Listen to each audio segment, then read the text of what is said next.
नमो आर्याणं नमो वज्जायणं नमो लोये त्रिकालवर्ती सवसाहुणं। मंगलम भगवान वीरो मंगलम गौतमो गणि मंगलम कुंद कुंदार्यो जैन धर्मोस्तु मंगलम सर्वमंगल मांगल्यम सर्वकल्याणकारकं प्रदानं सर्वधर्माणं जैनं जयतु शासन। ओंकार बिंदु संयुक्तं नित्यं ध्यायन्ति योगिनः कामदं मोक्षदं चैव ओंकाराय नमो नमः। नमः समयसाराय स्वानुभूत्या चकासते चिस्वभावाय भावाय सर्वभावान्तरचिदे अज्ञानतिमिरान्धानां ज्ञानाञ्जनशलाकया चक्षुरुन्मीलितं येन तस्मै श्रीगुरुवे नमः। आत्मा ज्ञानं स्वयं ज्ञानादन्यत् करोति किं परभावस्य कर्तात्मा मोहोऽयं व्यवहारिणम्। मंगलमय मंगलकर वीतराग विघ्नां नमो ताहि जाते हरिहंतादिमहां। ओम नमः सिद्धेभ्य नमः सिद्धेभ्य नमः सिद्धेभ्य।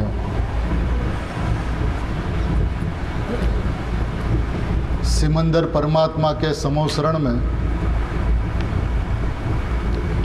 चक्रवर्ती ने एक प्रश्न पूछा कि हे प्रभु, इस सभा के अंदर में भावी के कोई तीर्थंकर जीव की उपस्थिति है कि नहीं। सिमंदर परमात्मा की ओम ध्वनि छूटी। उसमें उत्तर यह आया कि फतेहमंद राजकुमार जो है वो यहाँ से भरत क्षेत्र जाएगा, महावीर परमात्मा के शासन को पुनः जीवित करते हुए कुंकुन आचार्य भगवान की आमनाएं को पुनः धोरी मार्ग में प्रवाहित करते हुए 5वें भाव में सूर्यकीर्ति तीर्थंकर नामक धात की विद्या में इस महापुरुष का जन्म होगा। वह पुरुष सिमंदर परमात्मा के भेजे हुए दूत की तरह भरत क्षेत्र के सौराष्ट्र प्रांत में उमराला की इस पवित्र भूमि पर मोतीचंद भाई पिता के यहाँ, उजम्बा माता के यहाँ, इस भूमि पर यहाँ पर जन्म लिया। पूर्व विदेह में अस्त हुआ सूर्य, महाविदेह तो पूर्व में थे जहाँ सिमंदर भगवान है। सूर्य पूर्व में अस्त हुआ और पश्चिम में जन्म लिया। अस्त हुआ पूर्व में और जन्म लिया पश्चिम में। ऐसे गुरुदेव श्री यानी कि कहान कुंवर इस पवित्र भूमि पर आए। जैन दर्शन की जो मूलभूत धरा थी, जो मृत प्राय हो चुकी थी, इस पुरुष ने इस भूमि पर जन्म लेकर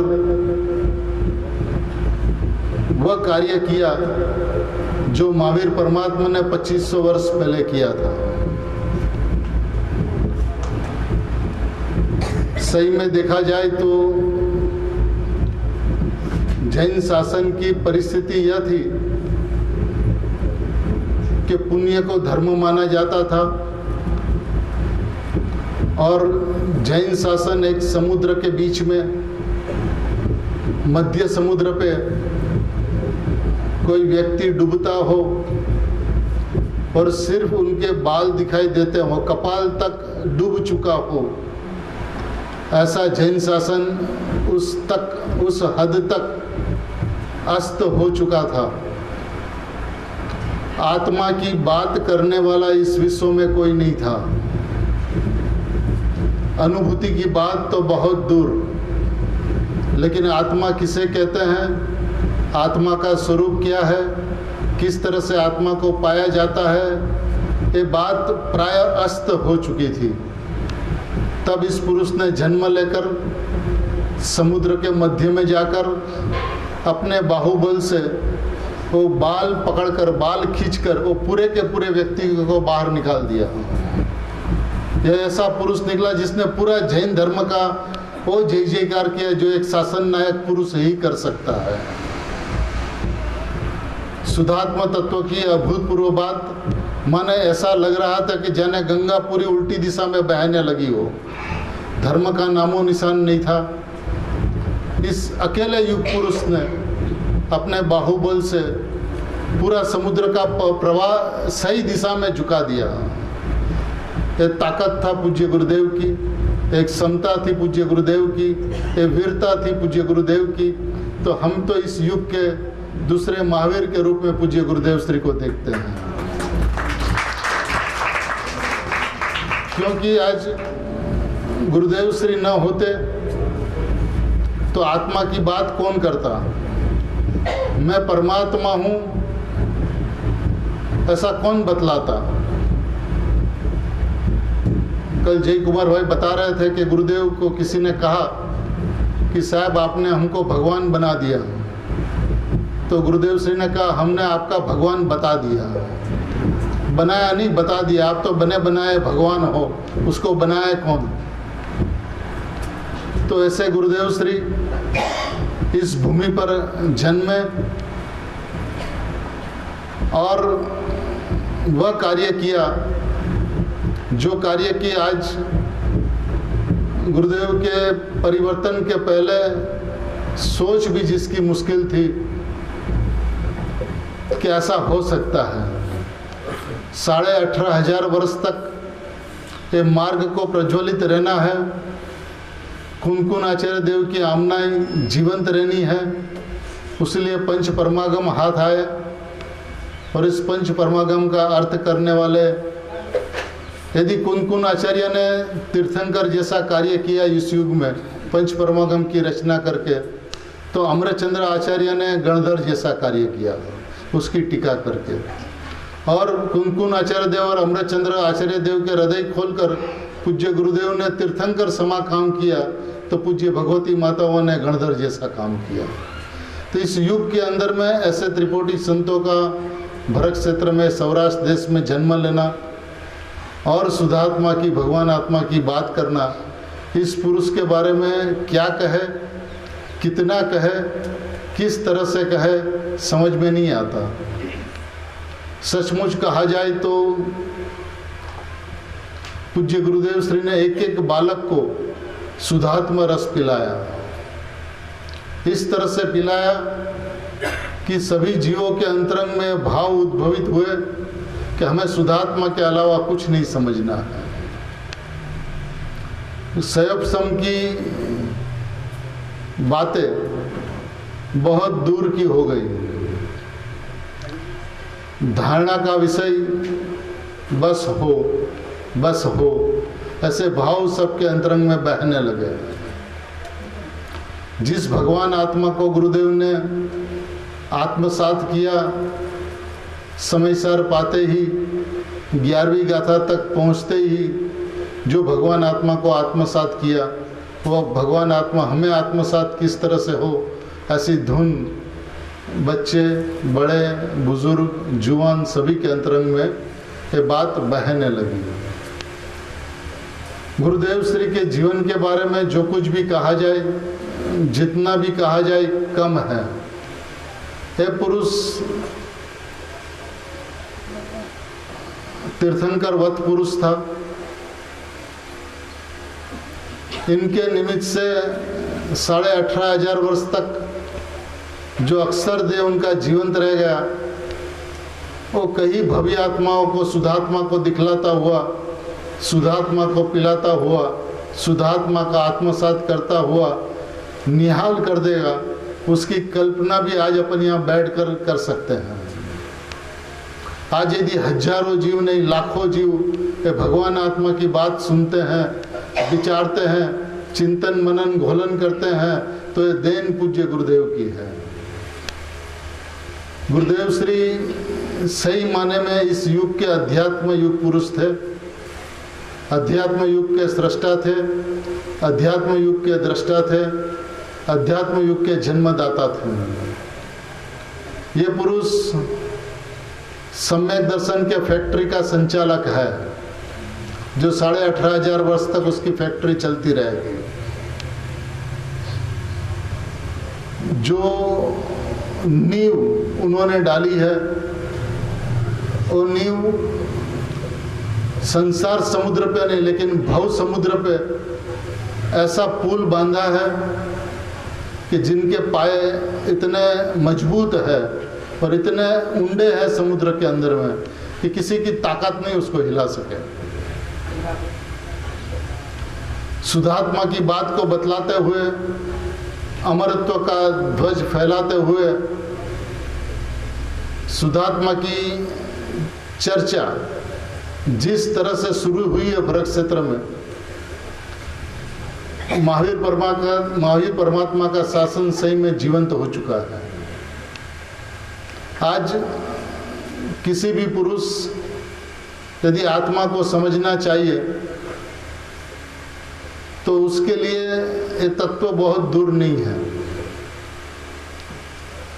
मैं आत्मा हूँ, ये बात सुनते सुनते सभी जीवों के अंतरंग में एक धारा चली है कि आत्म वस्तु है क्या। मैं भगवान हूँ ऐसा निर्णय करना सरल है और कठिन भी है। सरल इसलिए है कि मैं भगवान आत्मा हूँ ऐसा बोल दिया, उस अपेक्षा से सरल है। लेकिन वस्तु को अपने अस्तित्व ज्ञान में पकड़ना, अपने अस्तित्व को ज्ञान में ग्रहण करना, ये कठिन भी है। लेकिन गुरुदेव श्री ने कठिन रहने नहीं दिया। सही माने में जो जीव आज खड़ा हो जाए एक बार कि मैं अपने परमात्मा तत्व को आत्मसात करना चाहता हूँ, तो उसके विधान जो है, उसकी विधि जो है, वो इतनी स्पष्ट है कि किसी को मेहनत करने की जरूरत नहीं है। जीव मानते हैं कि बोलने से कुछ नहीं होता, पर ये बात सही है, बोलने से कुछ नहीं होता। प्रयोजनभूत तत्व को आत्मसात करना होगा, और आत्मसात करने का उपाय यह है कि मैं आत्मा हूँ, मैं परमात्मा हूँ, मैं भगवान हूँ, मैं वस्तु हूँ। ऐसी वस्तु जो अनादि अनंत है, जो ध्रुव है, जो त्रिकाल है, जो परम पारणामिक भाव मात्र है, जिनमें चारों भावों का सदा अभाव है, ऐसा गुरुदेव श्री ने बतलाया, समझाया। समझा तब कहलाएगा जिस वक्त अपन गुरुदेव की तरह आत्मा में विहार करने लगे। गुरुदेव श्री जिस भूमि पर विचरते थे वो सही माने में महाविदेह था। अणु अणु में, कण कण में मैं भगवान हूँ की बात छिपी हुई है। गुरुदेव श्री के संबंध में ये बात निश्चित है कि इस पुरुष अभी जहाँ पर है वहाँ पर उनकी तत्व चर्चा सुनकर देव भी हर्षित होते होंगे। इतना ही नहीं, लेकिन जिस तीव्रता से, जिस तीक्ष्णता से, जिस निखालसता से, जिस सरलता से वो भगवान आत्मा की बात करते हैं, बहुत ही कम लोगों की यह ताकत होगी इस तरह से भगवान आत्मा का निरूपण कर सके। एक ज्ञान श्रद्धा का विषय, यानी कि सम्यक एकांत, ऐसा भगवान आत्मा ज्ञान से भी एकांत और श्रद्धा से भी एकांत,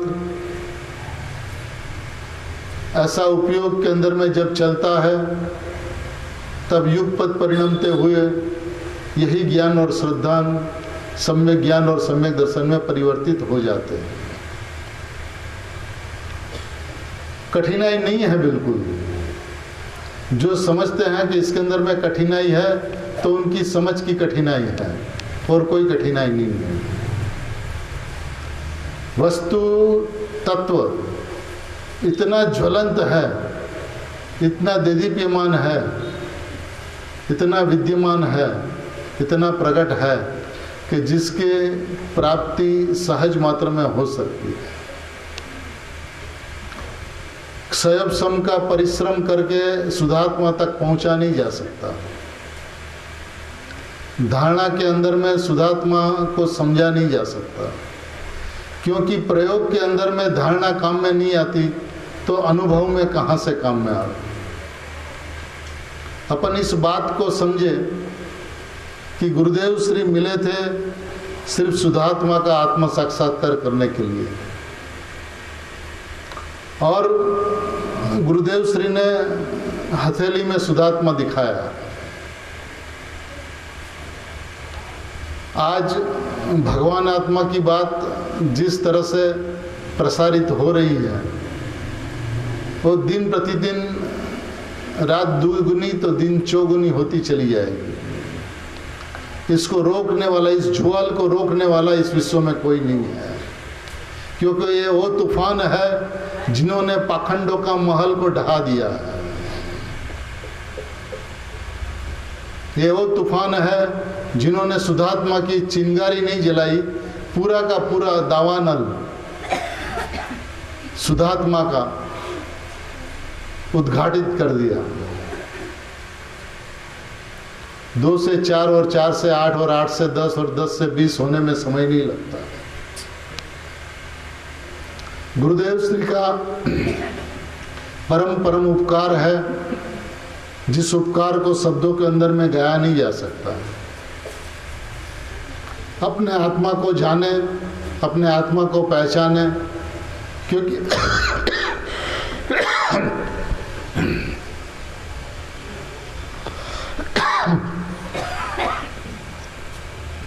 हम जिस जगह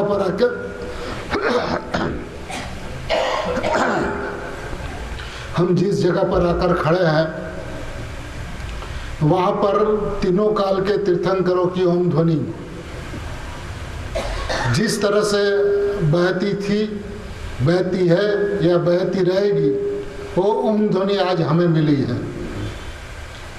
यानी कि भूतकाल में महावीर परमात्मा की ओम ध्वनि जैसे बहती थी इस भरत क्षेत्र में, आज सिमंदर परमात्मा की ओम ध्वनि बहती है महाविदय में, और भावी काल में भी पूज्य सूर्य कीर्ति तीर्थंकर की ओम ध्वनि जिस तरह से बहेगी धात की विदय खंड में, उसी तरह की वाणी आज पूज्य गुरुदेव श्री के माध्यम से अपने को मिली है। पूज्य गुरुदेव श्री का उपकार कितना है कि अपने शरीर के चमड़े का जूता बनाकर गुरुदेव श्री के पाँव में भी लग जाए तो जीवन धन्य है। आज आत्मा क्या है वो किसी को पूछने की जरूरत नहीं है। जहां पर सुधात्मा की बात भगवान आत्मा की बात जहाँ पर बहती है, चलती है, जिस गांव, नदी, तट, किनारे, चौरैया पे शुद्धात्मा की बात और भगवान आत्मा की बात होती है, बस वही सोनगढ़ है। सही में सोनगढ़ की भूमि महाविद्य समान है। चतुर्थ काल प्रवर्तित हो रहा है। इस शुद्धात्मा की बात सुनकर कौन ये बात कहेगा कि हम पंचम काल में हैं? काल तो एक विकल्पों की हारमाड़ा है। जहाँ पे शुद्धात्मा की बात होती है, भगवान आत्मा की बात होती है, वही चतुर्थ काल होता है। और ये बात चैलेंज के साथ कहा जा सकता है कि गुरुदेव श्री का इस भाव के अंदर में जो पुरुषार्थ था, जो ताकत थी, जो ताकत उन्होंने पूरी हमारे पीछे लगाई, हमको समझाने में, शुद्धात्मा को बतलाने में, यदि ये चतुर्थ काल सही में होता तो गुरुदेव यहाँ से मोक्ष में चले जाते हैं। इतने शक्तिशाली पुरुष थे, इतने बलवान थे, इतने पुरुषार्थी थे कि उसकी तुलना वो अपन किसी से कर ही नहीं सकते। गुरुदेव श्री को आचार्य कल्प का बिरुद दिया गया, ऐसा सोचा गया कि बिरुद दिया जाएगा, छापा में छप गया। गुरुदेव श्री को जब पता चला, आ नाम निकाली ना को, हमारू काम नहीं आमा। मैंने इस पुरुष की सरलता की कोई चरम सीमा नहीं होती। जितने नजदीक से जिसने जिसने गुरुदेव को देखा है, प्रत्येक पल भगवान आत्मा से धबकता हुआ उनका जीवन था, भगवान आत्मा से धड़कता हुआ उनका जीवन था। शुद्धात्मा के अलावा उनके जीवन के अंदर में बस कुछ था ही नहीं। उनकी धड़कन भगवान आत्मा थी, उनका खाना भगवान आत्मा था, उसका पीना भगवान आत्मा था, उनका सोना भगवान आत्मा था, उनका प्रवचन में भगवान आत्मा था, चलना फिरना भगवान आत्मा था। मैंने जितनी बार भगवान आत्मा को घूटा होगा उसकी गिनती करना अशक्य है। क्या कहे इस गुरुदेव के बारे में, कितना कहे इस गुरुदेव के बारे में। मैंने गुरुदेव के साथ में सभी का अपना अपना तजुर्बा है, अपना अपना अनुभव है। यदि सबको अपना अपना अनुभव गुरुदेव के बारे में कहने लगे तो लगता है कि सभी का जीवन समाप्त हो जाए तो भी अनुभव की कहानी समाप्त नहीं हो सकती। इतने महिमावंत पुरुष थे, इतने शक्तिशाली पुरुष थे। माने जिनकी वाणी सुनने के लिए देव भी जूझते थे, ऐसी इस पुरुष की वाणी थी। यदि देव रोजाना उनका दर्शन करने के लिए आए, ऐसी वास्तविकता हो तो उसमें भी कोई नवाई नहीं है। क्योंकि सबसे बड़े आश्चर्य की बात है यह है कि इस युग के अंदर में इस पुरुष आया तो कैसे आया। और उसीलिए गुरुदेव श्री हमेशा महाविद्य की याद आती थी और आंख में गर्म आंसू बहने लगते थे। लेकिन गुरुदेव भी क्या करते हैं, सिमंदर भगवान का आदेश था, आप जाओ वहां पर और हमारी की हुई बात फैलाने का अधिष्ठातापन आपको दिया जाता है। आप भरत क्षेत्र के अधिष्ठाता होकर आप जाओ, कुंद कुन आमनाय को मूल धोरी मार्ग पर लेकर आओ। हजारों नहीं लाखों जीव इस शुद्धात्मा की बात सुनने के लिए तड़पते हैं। और उसीलिए गुरुदेव सिमंदर के कहने से यहाँ पर आए, भगवान आत्मा की बात सुनाई। नहीं भी आना चाहते तो भी आना पड़ता, क्योंकि इतने जीवो तैयार हो चुके थे। बस जैसे स्वाति नक्षत्र के अंदर में वो छीप में बूंद पड़ना बाकी हो और पड़ते ही मोती हो जाए, ऐसे भव्य जीवों की एक लंबी कतार भरत क्षेत्र में उनका इंतजार कर रही थी। इस पुरुष ने हमें जो कुछ भी दिया, बस उसके सामने अपन तो यही मांग सकते हैं कि प्रभु, जब तक आप मुनि दीक्षा धारण करके वन जंगल में विचरने लगो, तब हम भी आपके साथ साथ मुनि दीक्षा लेकर आपके संग में आपके पीछे पीछे घूमें, और जब आप स्वर्ग में जाओ तो भी आपके साथ में रहकर आप नंदीश्वर द्वीप जाओ, चाहे पंचमेरु जाओ, चाहे महाविदेह जाओ, आप जहाँ भी जाओ, बस आपके साथ में तीर्थ यात्रा करें, भगवान की ओम ध्वनि सुने, और आपके साथ में रहते रहते शुद्धात्मा को प्रबल दिन प्रतिदिन अत्यंत प्रबल करते हुए हम उस मार्ग में आगे बढ़े। और जब आपका समूहशरण महाविदेह में तैयार हो, तब उस समूहशरण से हजारों नहीं, लाखों नहीं, करोड़ों नहीं, असंख्य जीव मोक्ष को प्राप्त हो, ऐसी मंगल भावना प्रभु हम भाते हैं आपके लिए। क्योंकि आप में जो गुरु तत्व जो था, ज्ञानी तो इस युग के अंदर में बहुत हुए और बहुत होंगे, लेकिन गुरु तत्व जो गुरुदेव में जो था वो इस युग के अंदर में बेजोड़ था। ऐसा गुरु तत्व इस युग के अंदर में मिलना मुश्किल है। इस पुरुष के अंदर में देखिए, जहाँ पे भी थे, जिस अवस्था में थे, वहाँ पे भी उनकी वाणी ऐसी थी कि सामने वाले को सम्यक दर्शन दिला दे। पूज्य बेनश्री और पूज्य बेन उनके प्रत्यक्ष उदाहरण है। जहाँ पे भी थे, जिस वेश में भी थे, वहाँ पे भी बात शुद्धात्मा की करते थे, बात भगवान आत्मा की करते थे, बात आत्मा का अनुभव कैसे हो उसकी करते थे, और वो जीवन की। तो इस पुरुष की ताकत सही माने में तो ऐसी थी कि चतुर्थ काल होता तो वो तीर्थंकर ही होते और कुछ नहीं होते। अब उनका जिस समय मोक्ष जाना हो तो निश्चित था, तो क्या होता, इतने लंबे काल तक ओम ध्वनि खिड़ती रहती। 4 भव का जितना काल होता, 24 सागर, बस ओम ध्वनि खिड़ती और असंख्य असंख्य असंख्य असंख्य असंख्य जीव मोक्ष में जाते। खैर ऐसा नहीं होना था। 4 भव बाकी है, अभी 3 भव। अब जितना भी समय हो गुरुदेव का, हमारा और आपका सबका समय गुरुदेव के साथ बीते, उसके लिए हमें आत्मा आराधना करनी होगी। गुरुदेव ने जो तत्व दिखाया, जो तत्व समझाया, जो तत्व बताया, जो तत्व हथेली में दिखाया, वो तत्व की आत्मा आराधना करनी होगी। और आत्मा आराधना करने से गारंटी के साथ कहा जा सकता है कि बाकी का सारा समय गुरुदेव के साथ बीतेगा, गुरुदेव के साथ बीतेगा। उसमें रोकना इस विश्व के कोई उदय भाव की ताकत नहीं है कि हमें गुरुदेव से कोई अलग कर सके।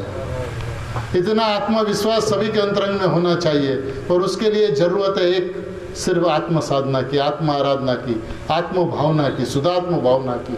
और ये भावना हो तो चक्रवर्ती की जान, चक्रवर्ती की बारात खाली खम नहीं होती। एक गांव उस बाराती में नहीं होते, 96,000 गांव उस बाराती में होते हैं। तो ये चक्रवर्ती, चैतन्य चक्रवर्ती गुरुदेव जब तीर्थंकर होंगे तो उनके पीछे मोक्ष में जाने वाले बाराती असंख्य से कम नहीं होंगे। ये बात आप लिख के रखो। जब स्वर्ग में होंगे तब सबके पास में होगा अवधि ज्ञान। देख लेना उस अवधि ज्ञान से कि जब तीर्थंकर पुरुष के रूप में गुरुदेव श्री होंगे तब उसके बाराती कितने हैं, कितने लोग मोक्ष में जाने वाले हैं। ऐसे अपने गुरुदेव सौभाग्य से मिले हैं। शुद्धात्मा की बात इतनी सरलता से बताई है। जितना गुरुदेव श्री ने खोला है और जितना हम सभी को सयप सम के अंदर में बैठा है, वो बात अनुभव के लिए जितना सयप सम चाहिए उससे अनेक गुना बेसी है। सम्यक दर्शन प्राप्ति के लिए जितनी समझ चाहिए उससे अनेक गुण बेसी समझदारी, स्वयं धारणा हमारे पास में आज के दिन मौजूद है। क्योंकि सभी स्वाध्याय करते हैं, सभी गुरुदेव श्री के प्रवचन सुनते हैं। अभी जो जरूरत जो है, आवश्यकता है, वो तीक्ष्णता की, वो तीखेपन की, वो सोसरवट स्वभाव के अंदर में जाने की, और ये धुन के बिना नहीं हो सकता। आज जीव को कुछ भी लगे, लेकिन ऐसा वक्त अपने अनुभव से आएगा कि सही में हमें जरूरत थी सिर्फ तीक्ष्णपना की, सूक्ष्मता की, स्वभाव के अंदर में सीधा जाने की। धुन हो तो ऐसी कि जिसमें शुद्धात्मा के अलावा और कुछ दिखे ही नहीं, बस इतनी सी धुन हो तो धुन का धनी पुरुष शुद्धात्मा की अनुभूति लिए बिना रह नहीं सकता। डरने की बात नहीं है, भयभीत होने की बात नहीं है, अनुभव हो या ना हो ये बात नहीं है। पर्याय के पीछे दौड़ना मत। पर्याय का स्वभाव कैसा है कि मुनिराज ध्यान में जाते हैं और स्वरूप की मस्ती में मस्त रहते हैं, तो रोटियां उसके पीछे चक्कर काटती है, और जो रोटी को मांगते हैं तो मांगने वाला चक्कर खाता है।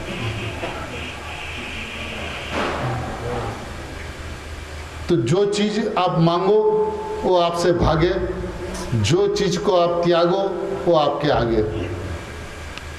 यह कुदरत का नियम है, यह कुदरत की व्यवस्था है। जिसने शुद्धात्मा के पीछे धुन जमाई, संसार के कोई उदय भाव उसको छू नहीं सकते। अनंत प्रतिकूलताओं के बीच में अनंत गुणात्मक भगवान आत्मा की साधना हो सकती है। अकेले में, एकांत में, सबके बीच में, अंदर में एकांत हो, और उस शुद्धात्मा की आराधना होते हुए आत्मा की अनुभूति कब हो जाए दुनिया को पता भी न चले और अपना काम बन जाए। ऐसी दृष्टि गुरुदेव श्री ने दी है। क्योंकि अनंत काल के अंदर में ज्ञान की चर्चा आपने बहुत की है।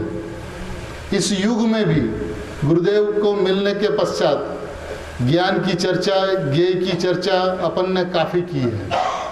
लेकिन मैं ध्येय रूप परमात्मा हूँ, सकल निरावरण अखंड एक प्रत्यक्ष प्रतिभासमय अविनश्वर शुद्ध पारिणामिक परम भाव लक्षण निज परमात्मा द्रव्य वो ही मैं हूँ।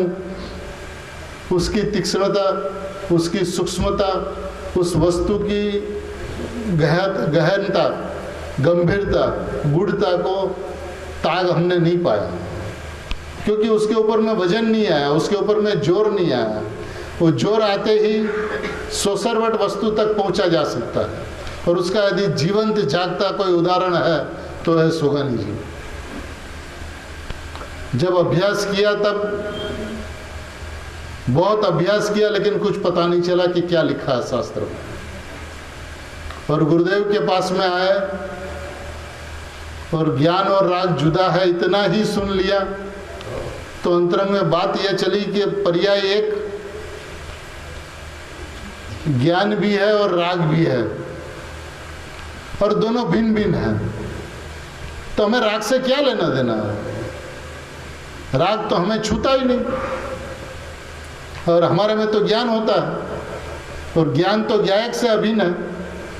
तो जो ज्ञान गायक से अभिन्न है तो मैं तो गायक। बस इतनी बात अंतरंग में बैठ गई और 12 घंटा के अंदर में काम सलट गया। तो बोलिए इसमें कौन सा शास्त्र अभ्यास काम में आया? प्रैक्टिकल होना होगा, प्रयोग में बैठना होगा, एकांत सेवना होगा, चिंतन मनन घोलन में शुद्धात्मा का निर्णय, घूम फिर के एक ही बात, घूम फिर के एक ही बात, उसकी मक्खमता के साथ, उसके पक्कापने के साथ, उसके यथार्थ निर्णय के साथ यदि पक्का निर्णय हो जाए तो इस युग के अंदर में ऐसी कोई परिस्थिति नहीं, ऐसा कोई संयोग नहीं, ऐसा कोई उदय भाव नहीं, ऐसी कोई पर्याय की व्यवस्था नहीं कि जो शुद्धात्मा को छूने से अटका सके। क्योंकि पर्याय का कर्तव्य वही है कि द्रव्य के पीछे चले, और मैं द्रव्य हूं ऐसी बात अंतरंग में चल गई तो पर्याय कहां जाएगी। ये बात सही माने में गुरुदेव श्री की देन है इस युग को, कि जिन्होंने जीना सिखलाया। 24 घंटा अंतरंग के अंदर में शुद्धात्मा की बात चलती रहे और जगत को पता ही ना चले, और वो अपना काम करके निकल जाए, और उसकी परिस्थिति ऐसे हो, श्रीमद जी जैसे कहते हैं ऐसे, आ युग में फरता तने क्याक माणेक मળી જાય तो आटी में बांधी लेजे અને એકલો બેસીને નિહાળ્યા કરજે। जगत को बताने की जरूरत नहीं मेरे पास माणेक है, लूट लेगी दुनिया,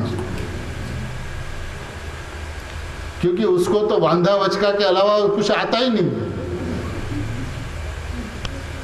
बहन श्री बहन का ये सिद्धांत के अपना दोष देखना और दूसरे का गुण देखना, ये प्रणालिका तो यहाँ पे चली है।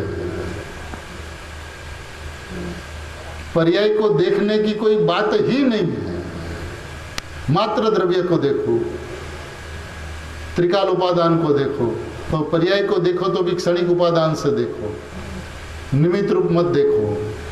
निमित्त रूप देखोगे तो ऐसा निमित्तिक भाव उत्पन्न हुए बिना रहेगा नहीं, राग आएगा, वितरागता का पोषण नहीं होगा। ऐसी बात जब अपने सामने आकर स्पष्ट हुई है, गुरुदेव श्री मिले हैं, मोक्ष तक का साथ मिला है, इस साथ को कोई रोक नहीं सकता। यदि अपन अपने कर्तव्य में अचल है, कर्तव्य क्या है? करना कुछ नहीं है, नहीं करने का नाम पुरुषार्थ है। अकर्ता स्वभावी भगवान आत्मा हूँ ऐसा मानना, ऐसा समझना, ऐसा विश्वास करना, यही कर्तव्य है। क्योंकि जो स्वभाव से अकर्ता है, स्वभाव से अभोक्ता है, स्वभाव से अवेदक है, स्वभाव से अकारण परमात्मा है, वो किसका कारण बने?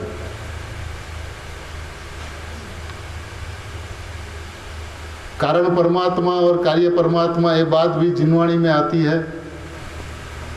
जब कार्य शुद्ध होता है तो उसका कारण होना चाहिए, तो कारण है उसका, तो उसको कारण परमात्मा कहते हैं, इसको कार्य परमात्मा कहते हैं। और ये दोनों जहाँ दो की बात है, वहाँ निश्चय होने के बावजूद भी दो की चर्चा है ना, तो ये पर्यार्थिक नहीं का विषय हो जाता, प्रमाण ज्ञान का विषय बन जाता। लेकिन अकारण परमात्मा जो है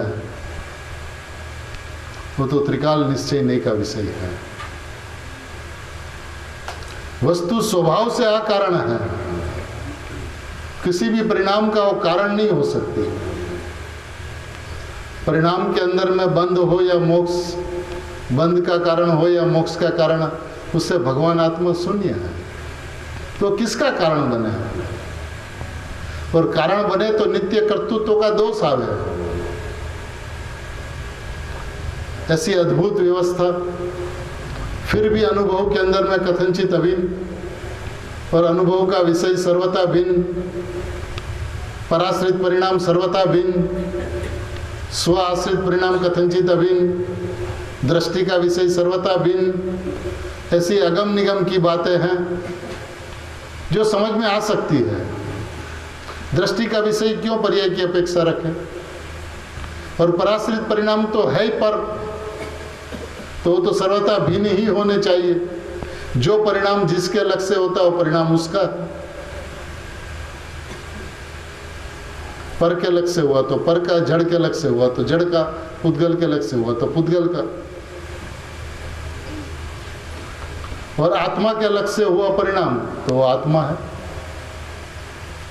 उनका परिणाम नहीं है। पर के लक्ष्य से हुआ परिणाम पर का नहीं है, पर के लक्ष्य से हुआ परिणाम पर है। आत्मा के लक्ष्य से हुआ परिणाम आत्मा है, आत्मा का नहीं है। पर है उसलिए सर्वथा भिन्न है, और आत्मा है उसलिए कथनचित अभिन्न है। और उसी वक्त दृष्टि का विषय सर्वथा भिन्न है।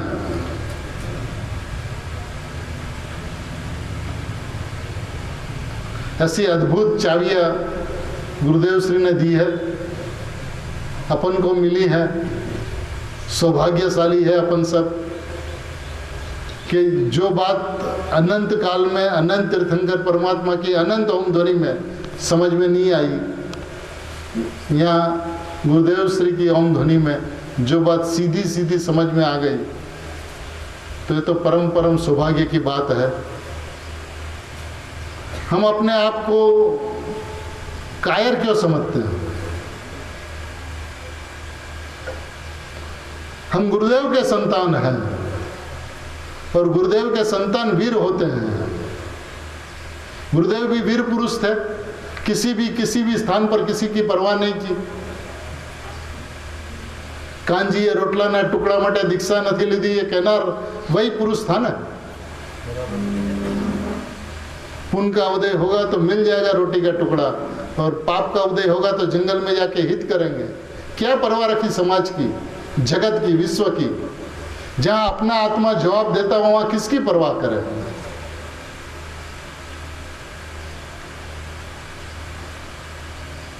जिसको राह मिली उसको परवाह रही क्या शेष बताओ, जिसको था मिली उसको चाह रही क्या शेष बताओ।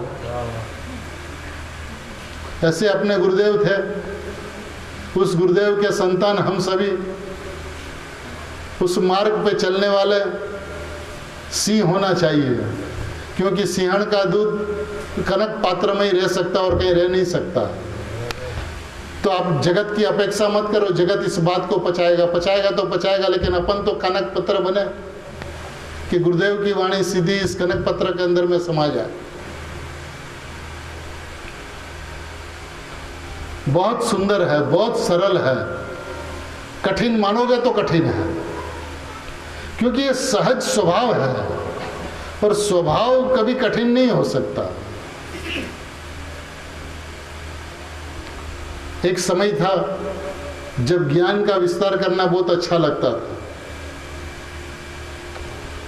आज यह समय है जहां पे संक्षिप्त करना अच्छा लगता है, क्योंकि जितना आप लंबा करोगे उतना ही लपसने की शक्यता अनेक बेसी है, और जितना आप संक्षिप्त करोगे उतना ही स्वभाव में टिकने की शक्यता बेसी है। लालचंद भाई के शब्दों में कहा, लांबू करसो तो लपसी जैसो, टुकू करसो तो टकी जैसो। तो ये संक्षिप्त करने का समय है। सयब सम के अंदर में कुछ भी बाकी नहीं रहा आज तक। ये वीरों का मार्ग है। मेंढक, हाथी जब आत्मा का अनुभव करते हैं तो कौन से शास्त्र पढ़कर, कौन सी ओम ध्वनि सुनकर, सिर्फ आत्मा का लक्ष्य होता है और अनुभूति हो जाती है। तो हमें तो उस शुद्धात्मा का पक्ष होना चाहिए, और पक्ष होते ही लक्ष्य हो जाता है। चिंता मत करो, हम गुरुदेव के संतान हैं, और गुरुदेव श्री पधारे महाविदेश से मोक्षपुरी ले जाने के लिए, तो हमें चिंता किस बात की? वो तो ले जाने वाले की जिम्मेदारी है ना, किस तरह से ले जाए। अब यहाँ पे सोनगढ़ से उमरा आना था तो माधुरी बहन की जिम्मेदारी थी किस तरह से ले आती, तो उसने संभाली अपनी जिम्मेदारी। अब महाविदेश से गुरुदेव आया, व्याकुलता भरा संसार ना अताप थी छोड़ावा, तो उनकी जवाबदारी किस तरह से मोक्ष में ले जाए। अपन क्यों चिंता करे? अपन एक काम करे, मैं भगवान आत्मा हूँ इस बात को ना भूले। बस एक जिम्मेदारी अपनी है, एक जिम्मेदारी जिस समय अपने निभा ली तो ये गुरुदेव का कर्तव्य है मोक्ष में ले जाने का। वो जिम्मेदार पुरुष है, इस युग के अंदर में उसके जैसा जिम्मेदार पुरुष और कोई नहीं था। घबराया नहीं, मूंझवण न थवी જોઈએ, निशंक निडर सिंह वृत्ति वाला पुरुष होवा જોઈએ।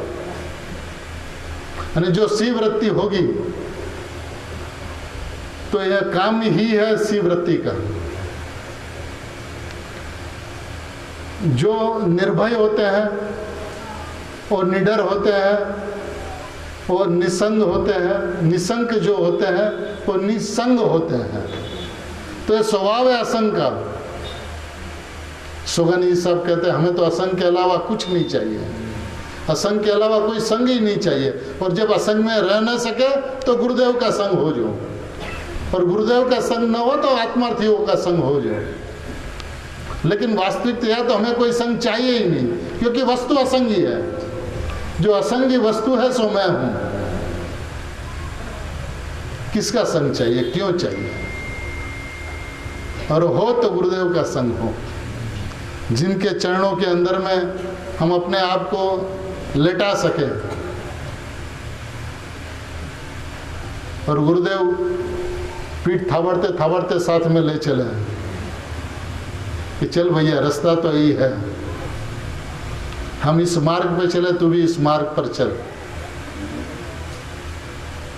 यदि 11वीं गाथा तक पहुंचते ही व्यवहार नहीं बदोया सत्यार्थ से अभूतार्थ से, ये बात तक पहुंचते गुरुदेव को आत्मा समझ में आ गया, तो अपने को क्यों ना आ गया?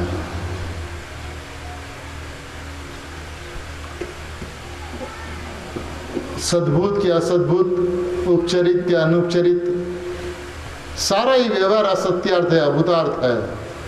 पर ये बात सब जगह पे लागू करना है। जितनी भेद की बात है, द्रव्य पर्याय के भेद की बात, पर्याय के 9 तत्वों की भेद की बात, या गुण गुणी के भेद की बात, ये पर्यार्थिक नहीं का वचन है, व्यवहार नहीं का वचन है, पर असत्यार्थ है, अभूतार्थ है।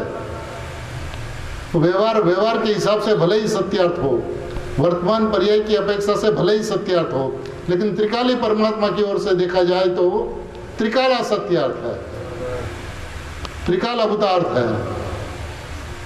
हम क्यों परवाह करें उसकी? शुद्ध नहीं का विषय त्रिकाली ध्रुव परमात्मा मैं हूं, और उसमें आया तो शुद्ध नहीं का पक्ष होगा, और शुद्ध नहीं का पक्ष होगा तो पक्षातिक्रांत होगा। चिंता मत करो, हो या ना उसकी हमें चिंता नहीं है, क्योंकि हमारे गुरुदेव है, वो चिंता तो वो रखते, हम नहीं रखते। शासन को संभालने की जिम्मेदारी उनकी थी, हमारी और आपकी थोड़ी ना है। बस जब भी यदि मौका मिल जाए, आत्मार्थी मिल जाए, तो शुद्धात्मा की बात करे, भगवान आत्मा की बात करे, मैं भगवान आत्मा हूं ऐसा घुटते रहे, बस उतना पर्याप्त है गुरुदेव का संतान होने। बाकी काम तो यूं होगा जैसे ऑटोमेटिक फैक्ट्री में होता है,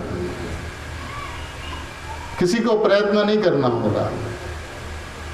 मैं परमात्मा हूं ये भाव अभिप्राय के अंदर में बैठ गया, बस वही कार्य की समाप्ति है। जो कार्य की शुरुआत है वही समाप्ति है, क्योंकि अनुभूति में एक समय लगता है। आप अभिप्राय सही करो, गुरुदेव के तू भगवान आत्मा छो, तो जी प्रभु प्रमाण वचन, मैं संसारी हूं, भाव को मत लाना भैया, क्योंकि संसारियों को शुद्ध नहीं से 10 प्राण भवी अभवीपना है ही नहीं, और सिद्ध को तो वर्तमान पर्याय में ही नहीं है। तो अशुद्धत्व, अशुद्ध जीवत्व, भव्यत्व और अभव्यत्व, वो बात तो बहुत दूर रहो। मैं भगवान आत्मा हूं, इतनी बात पर्याप्त है। मार्ग श्रद्धा का है, मार्ग विश्वास का है, मार्ग अभिप्राय का है, मार्ग अहम, एकत्व, पक्ष और लक्ष्य का है। और इसमें से जहाँ लक्ष्य हुआ कि मैं शुद्धात्म तत्व हूँ, उसी का नाम अहम है, उसी का नाम सम्यक दर्शन है। सम्यक दर्शन कोई ऐसी प्रवृत्ति नहीं है जो नहीं हो सकती। अभिप्राय सही रखना और गुरुदेव के ऊपर भी भरोसा रखना और सैब सम को लंबाने का प्रयत्न मत करना। बहुत सैब सम इकट्ठा किया हुआ है, 11 अंग और 9 पूर्व में कुछ बाकी होगा क्या?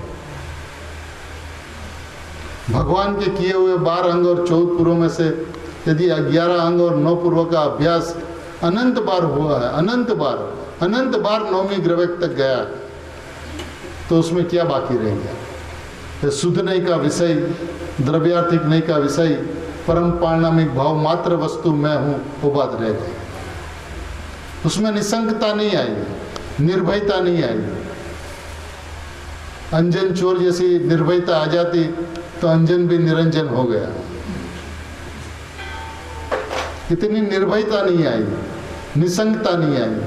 तो आज अपना यह कर्तव्य है, अपना यह फर्ज है कि गुरुदेव की जिम्मेदारी गुरुदेव के पास रहने दे।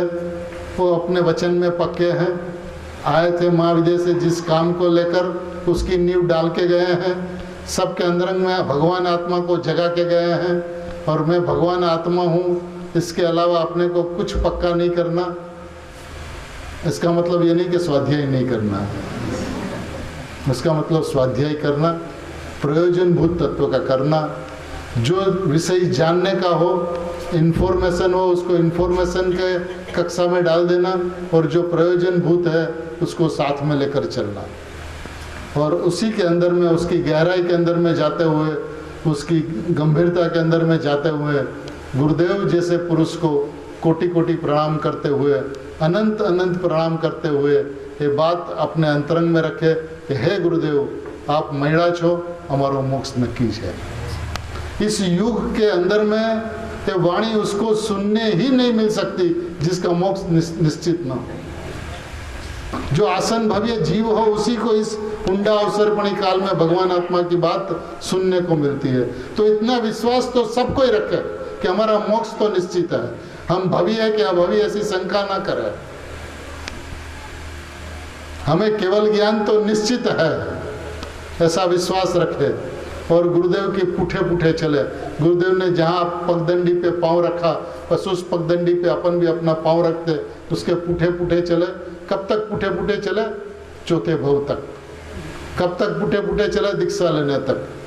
कब तक पुठे पुठे चले? समूह शरण में जाने तक। और फिर गुरुदेव को वहाँ पे विराजमान करके शासन की जिम्मेदारी सौंप के असंख्य जीवों को मोक्ष में ले जाने की जिम्मेदारी सौंपते हुए अपन भगवान समूह शरण में पण हूँ भगवान छू ई बात आवशे, बीजी बात नहीं आवे, ये समझी ने जहाँ बैठे वहीं पे अट्ठे गंगा करके गुरुदेव श्री के पहले, भगवती माताओं के पहले मोक्ष में जाकर, सिद्धपुरी में जाकर कहन गुरु नो स्वागत करवा छे तैयार।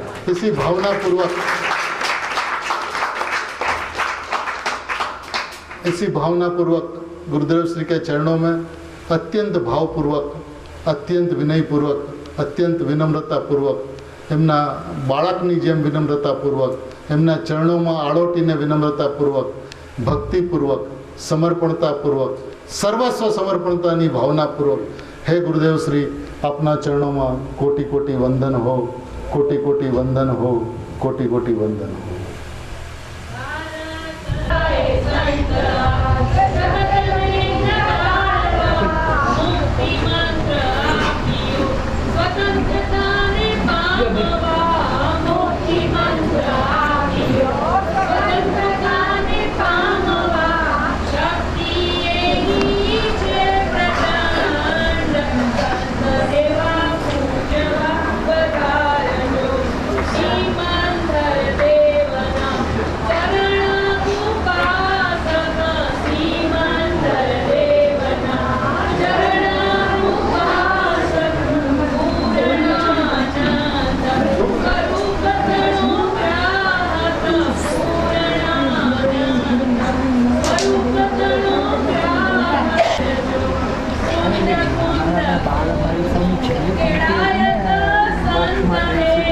સ્વાગત કરે છે.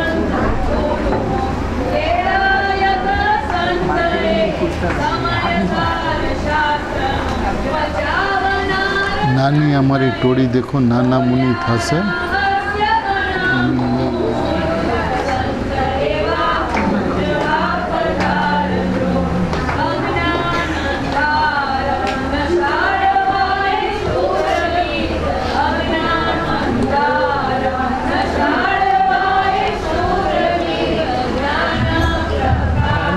ટોળી દેખો મોક્ષપુરીમાં જશે. મોક્ષપુરીમાં જઈને ગુરુજીનું સ્વાગત કરશે. હા, બસ એવી રીતે પુરીમાં ગુરુજીનું સ્વાગત કરશે.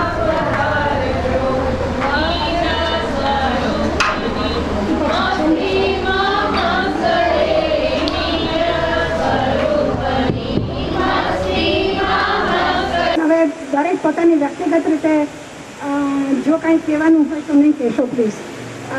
ગુરુ હા 5:30 આપણે બધાએ ભોજન માટે જવાનું છે.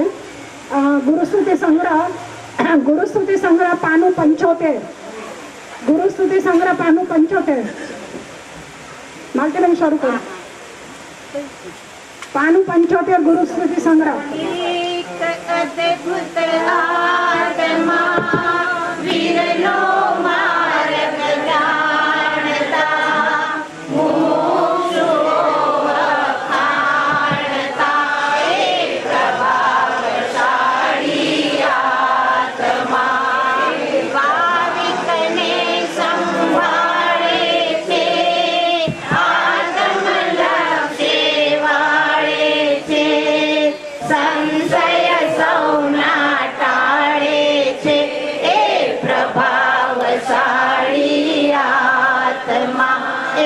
પ્રભાવશાળી આત્મા આત્મજ્ઞાનનો રસ્યો છે.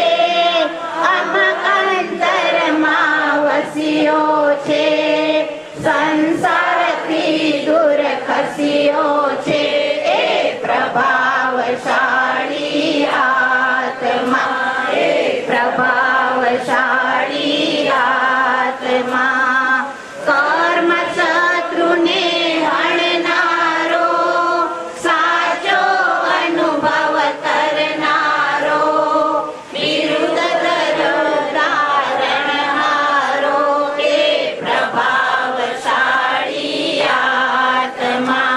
એ પ્રભાવશાળી આત્મા. સુવાળીએની કાયા છે.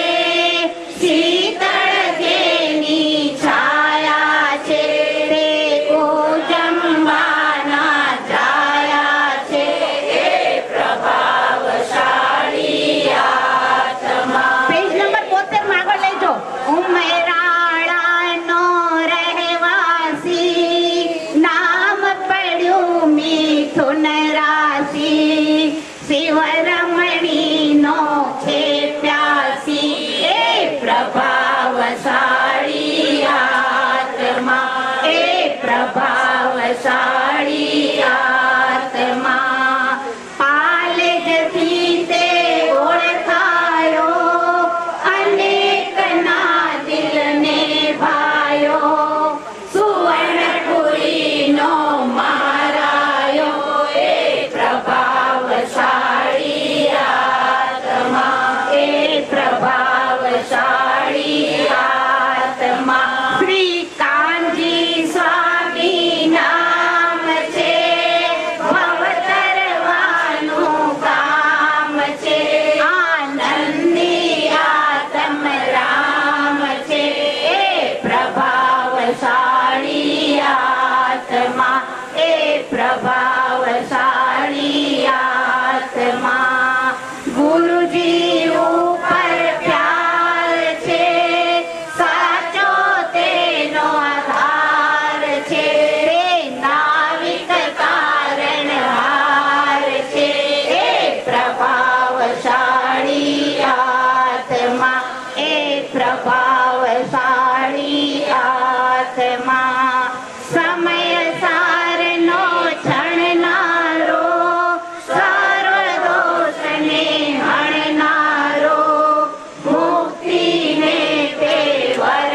પ્રભાવશાળી આત્મા આત્મા ઉજમાળ છે વ્યાખ્યાન અમૃત થાળ છે તે હૃદયનો વિશાળ છે એ પ્રભાવશાળી આત્મા એ પ્રભાવશાળી આત્મા આત્મમસ્તીમાં મસ્ત રહે સગડાનું એ હિત કહે કર્મ શત્રુને નિત્ય દહે એ પ્રભાવશાળી આત્મા એ પ્રભાવશાળી આત્મા મિથ્યાત્વનો વિરોધક છે સત્યતણો એ સાપત છે પરમ શ્રોતનો બોધક છે એ પ્રભાવશાળી આત્મા એ પ્રભાવશાળી આત્મા અપૂર્વ શાંતિ વેદક છે તમામ ગ્રંથિ વેદક છે ચતુર ને વળી ચેતક છે એ પ્રભાવશાળી આત્મા એ પ્રભાવશાળી આત્મા મહાપ્રતાપી પુરુષ છે વેદ જ્ઞાનનો સૂરત છે જાણે ઉગતો સૂરજ છે એ પ્રભાવશાળી આત્મા એ પ્રભાવશાળી આત્મા અજબ એની શ્રુતિ છે ગજબ એની સ્ફૂર્તિ છે કેવળ કરુણા મૂર્તિ છે એ પ્રભાવશાળી આત્મા એ પ્રભાવશાળી આત્મા એને આત્મ જ્યોતિ જાગી છે પ્રભુમય લગની લાગી છે ભ્રમણા સૌની ભાંગી છે એ પ્રભાવશાળી આત્મા એ પ્રભાવશાળી આત્મા શ્રીમંત શ્રીમંત આવે છે ચરણે શીર ઝુકાવે છે માનીન માન મુકાવે છે એ પ્રભાવશાળી આત્મા એ પ્રભાવશાળી આત્મા અંગવે છે ભક્તજનોને ભાવે છે આત્મજ્ઞાને સોયે છે એ પ્રભાવશાળી આત્મા એ પ્રભાવશાળી આત્મા અજબ ગજબની વ્યક્તિ છે અનોખી એની શક્તિ છે વિશ્વમાં પ્રભુની ભક્તિ છે એ પ્રભાવશાળી આત્મા એ પ્રભાવશાળી આત્મા કરુણા અપરંપાર છે પુણ્યશાળી પારાવાર છે વંદન લાખો વાર છે એ પ્રભાવશાળી આત્મા એને નહીં ઓળખે તે પસ્તાશે ભવર કડી ખાતા ખાશે જાણનાર ફાવી જાશે એ પ્રભાવશાળી આત્મા એ ભારતની વિભૂતિ છે સિદ્ધ પદની સમજૂતિ છે કેવળ કરુણા ફેક્ટ્સ છે એ બતાવશે એટલે દિલીપભાઈને હું વિનંતી કરું 2 મિનિટ અહીંયા પોતાનું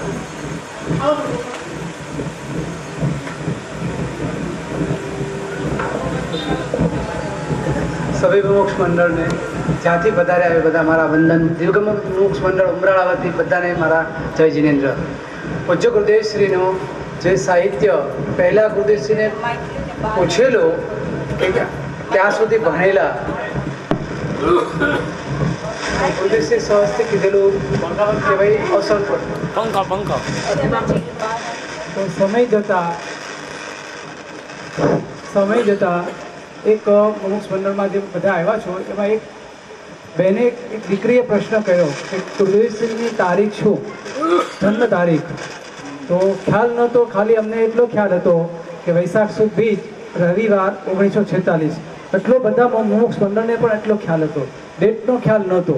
પછી ગયા એટલે મેં એને પ્રોમિસ કર્યું કે 6 મહિનાની અંદર તને ગુરુદેવશ્રીનું જન્મ તારીખ આપીશ, કારણ કે ગુરુદેવશ્રીએ કીધેલું કે હું 6 ચોપડી ભણેલો. ત્યારથી પછી અમે સ્કૂલમાં ગયા અને સ્કૂલમાંથી અમને 21/4/1890 પૂજ્ય ગુરુદેવશ્રીની જન્મ તારીખ અમને પ્રાપ્ત થઈ. પ્રકાશ કરજો. 21/4/1890. 90. તો પછી બીજો પ્રશ્ન ઉપસ્થિત થયો કે ગુરુદેવશ્રી કેટલા વર્ષની ઉંમરે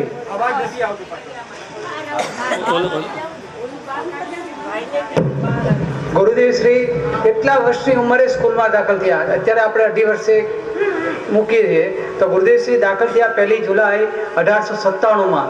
એ પણ આપણે પ્રાપ્ત થયું કે ગુરુદેવશ્રીની 7 સાલની ઉંમરે ગુરુદેવશ્રી સ્કૂલમાં ગયા હતા. ત્યાંય પણ ગુરુદેવશ્રીના પિતાશ્રીની સિગ્નેચર પણ આપણે મળી ગઈ. સાક્ષી મોતીચંદ ગીગાની સાઈ દસ્તક પોતાના, મોતીચંદભાઈની સિગ્નેચર.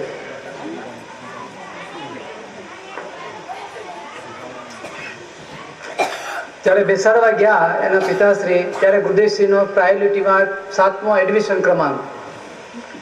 પહેલા ગોહિલ બાલુભા પ્રતાપસિંહ, ગોહિલ દેવસિંહ, પ્રચાનસિંહ, જોશી નાગર નવેરા, એવી રીતના ગુરુદેવશ્રીનું 7મું નામ. હવે એમાં ખેડિયા શેઠ, અને હવે વેરિફિકેશન કરીએ છીએ કે એની અટક કા ગાંગાણી કા શાહ, બેમાંથી એક. જ્યાં સુધી આપણને ઓરિજિનલ રેકોર્ડ જ્યાં સુધી ન મળે ત્યાં સુધી આપણે ન કહી શકીએ કે ક્યાં શું સરનેમ છે. પણ અહીં અમે મહેનત કરીએ છીએ, ટૂંક સમયમાં અમે પ્રાપ્ત કરી દઈશું. ખેડિયા શેઠનું સરનેમ. પછી જે ધોળી શાળાની અંદર ગુરુદેવશ્રીની કુલ સ્ટુડન્ટો 21, એમાં ગુરુદેવશ્રી સાથે આવી ગયા 20 સ્ટુડન્ટ અને 21માં ગુરુદેવશ્રી. તારીખે જન્મ તારીખે 21મી અને સ્ટુડન્ટે 21માં. એટલે ખાસ તો આ મારે ગોતવાનું શું કે દ્રષ્ટાંત આપે છે ને, નાકમાં ગુંગો કાઢીને દાંતમાં પીસે છે, તો એ કેટલા ધોરણમાં હતા એ ગોતવાનું છે. એટલે અમે 6 ચોપડીના 6 ક્લાસના સ્કૂલના વિદ્યાર્થીઓના નામ અમે ગોતીએ છીએ. પછી ટૂંક સમયમાં અમે કરી દઈશું.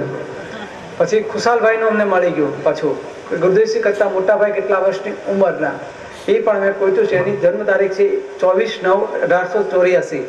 હવે મગનભાઈ અને હીરાભાઈ અને હરિબેન, એનો અમારી જન્મ તારીખનો દાખલો ગોતવાનો બાકી છે. એ પણ અમે મહેનત કરીએ છીએ, પણ એ મળી જશે આપણને.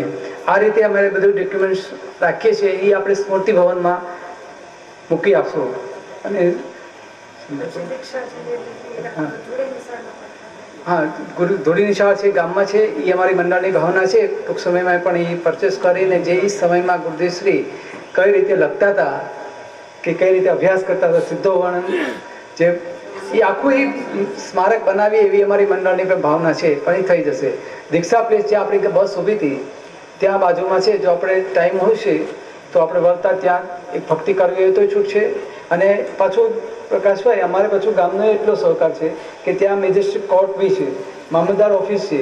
પણ જ્યારે કોર્ટ શરૂ હોય અને ભક્તિ કરવી હોય તો એ અવેલેબલ છે. કાંઈ ના નથી પાડતા. નહીં કે ચાલુ કોર્ટની અંદર આપણને ડિસ્ટર્બ થાય એટલે આપણને ના નથી પાડતા. પણ જે કાંઈ છે પ્રભાવ છે, પૂજ્ય ગુરુદેવશ્રીનો પ્રભાવ છે. એટલે કોર્ટમાં છે પણ સાહેબની મારે અનુમતિ નથી લેવી પડતી. નહીં કે પૂછવા જવું પડે કે ભાઈ અમે ભક્તિ કરીએ, તમને જો કોઈ ડિસ્ટર્બ થાય. પણ એ નહીં, એની ટાઈમ ગમે ત્યારે તમે કરી શકો, ચાલુ કોર્ટમાં પણ.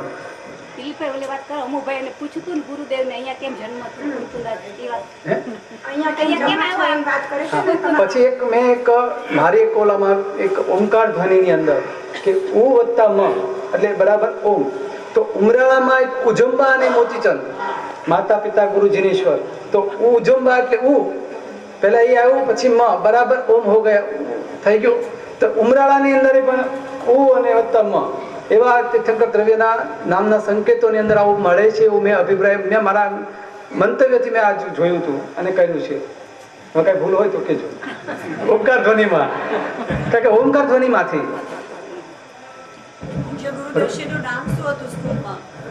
કાનજી મોતીચંદ ખેડિયા શેઠ, કાનો કહેતા માનો ને, નાનો નાનો હોય અને ગુરુદેવશ્રીનું આખું મુદ્રા એવી હશે એમ કે આપણે વર્ણવીએ કે રૂ જેવી કાયા, એની કંચન વર્ણની કાયા હોય અને એનું નામે પણ પછી એ કાંઈ શબ્દો જ નથી આપણી પાસે કે એને શું કહેવું કે શું કહેવું એમ.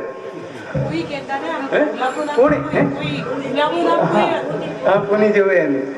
કારણ કે અત્યારે ઘણી વખત એવા અહેસાસ કરે છે, કોઈ મંડળમાં કોઈ નાનું બચ્ચા આવી એમ જ્યારે દર્શન કરવા લાવતા હોય અને સુવરાવતા હોય ત્યારે એવો અભાવ આવી જાય કે ગુરુદેવશ્રી પણ આવી રીતના હશે, અહીંયા રમતા હશે.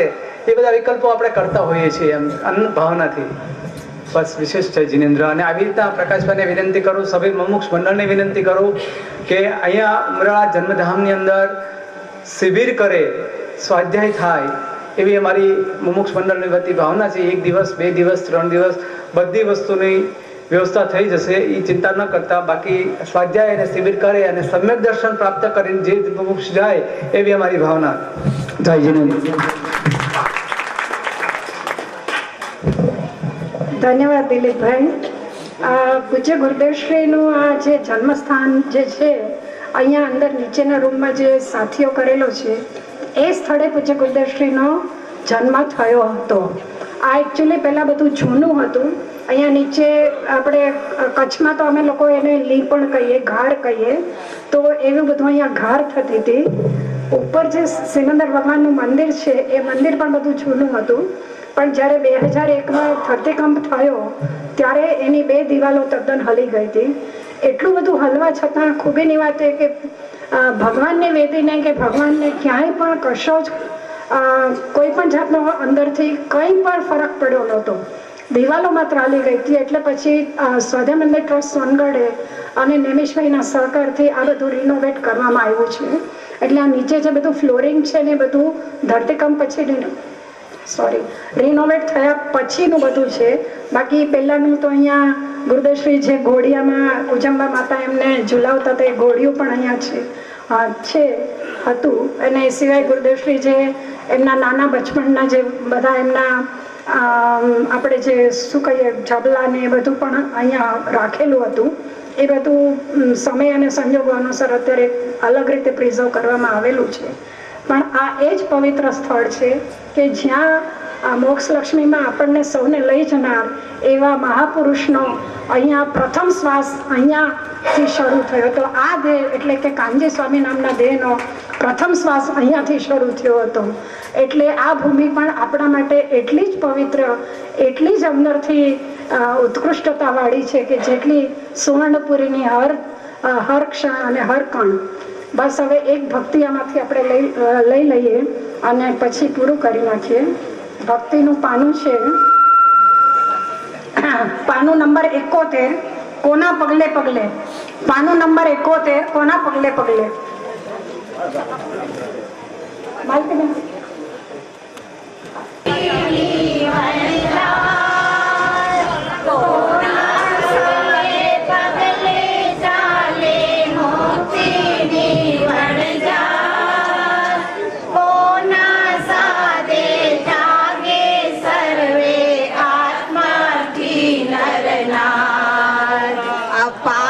મુક્તિ ગામિની બોલો તું સાચો સરદાર.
ના પગલે પગલે ચાલે મુક્તિની. બધા મુમુક્ષો પધાર્યા છે. બધા મુમુક્ષો વતી પહેલો તો હું મધુરીબેનનો આભાર માનું છું કે પોતે આટલી વ્યવસ્થા કરી અને અહીંયા આપણને અહીં સુધી ગુરુદ્વારના ધામમાં યાત્રા કરવા માટે લઈ આવ્યા. તો બેન, તમારો અંતરંગથી બધા મુમુક્ષો ખૂબ ખૂબ આભાર માને છે. બીજું કે અત્યારે શશીભાઈ ખારા તો છે નહીં, પણ એમણે આ જે સિરીઝની શરૂઆત કરી, શૃંખલાની શરૂઆત કરી, અહીંયા શિબિરનું આયોજન કર્યું, તો એમનો આત્મા જ્યાં છે ત્યાં શાંતિ પામે, શાંતિ પામે, શુદ્ધાત્માનું અનુસંધાન કરી મોક્ષ માર્ગની પ્રાપ્તિ કરીને સીધા લેવા બિરાજે એવી ભાવના ભાવીએ. અને સાથે એમના પરિવારે એ જ વસ્તુ આજે ચાલુ રાખી છે. તે પરિવારને પણ આપણે પૂરેપૂરો ધન્યવાદ આપીએ છીએ કે જેમના દ્વારા આ સફળ શિબિરનું આયોજન થાય છે. પ્રકાશભાઈને અમારે એક જાતનું ગઠબંધન છે કે યારે મારે એનો આભાર માનવાનો હોતો નથી, પંથંગથી એટલી જ વાત કરું છું કે ભાઈ, તમે વારંવાર સોનગઢમાં પધારી અને દરેક જીવોના આત્મકલ્યાણની ભાવનામાં નિમિત્ત બનો, એવી અમારી મંગળ ભાવના. જય જિનેન્દ્ર. ભાઈ, આભાર તો એનો માનવાનો હોય કે જેણે કંઈક કર્યું હોય. ગુરુદેવ જ આપણને અકર્તાનો સિદ્ધાંત બતાવ્યો છે અને આ બધું સહજપણે એમ જ ગોઠવવાનું હતું. માટે આમાં કોઈનો આભાર ખરેખર માનવાની જરૂર નથી. આપણી અત્યારે જે અધ્યાત્મ ગંગાની જે 7 દિવસની જે શિબિર ચાલી, એમાં જે આદરણીય શ્રી પ્રકાશભાઈએ જે આપણને ગુરુદેવનું હૃદય જે ખોલીને બતાવ્યું અને એનાથી આપણે આપણી પોતાની આત્માર્થતામાં, આપણી પોતાની શુદ્ધાત્મ સ્વરૂપ તરફ જવામાં જે પ્રગતિ થાય, એ જ ખરો આભાર ગુરુદેવ પ્રત્યેનો છે. એ ખરો આભાર જીવ શાસન પ્રત્યેનો છે. બસ આ સમગ્ર ફંક્શન દરમિયાન અહીંયા ઉમરાળા આવ્યા એ દરમિયાન અને 7 દિવસની જે શિબિર સોનગઢમાં ચાલી એ દરમિયાન આયોજકો તરફથી જો કંઈ પણ ક્ષતિ રહી ગઈ હોય, આપ સૌને એમાં કંઈ પણ પ્રકારનું દુઃખ થયું હોય, તો એના વતી હું હૃદયથી આપ સૌની માફી માગું છું, ગુરુદેવની માફી માગું છું. અને દર વખતે આપણે જેમ અંતિમ જ્યારે કરીએ છીએ આપણો પ્રોગ્રામ પૂરો, ત્યારે પૂજ્ય ગુરુદેવ શ્રી પ્રત્યે આપણે ક્ષમાપના માગીએ છીએ. માટે ગુરુસ્તુતિ સંગ્રહમાંથી પાનું 77, ગુરુસ્તુતિ સંગ્રહ પાનું 77.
પરિભ્રમણ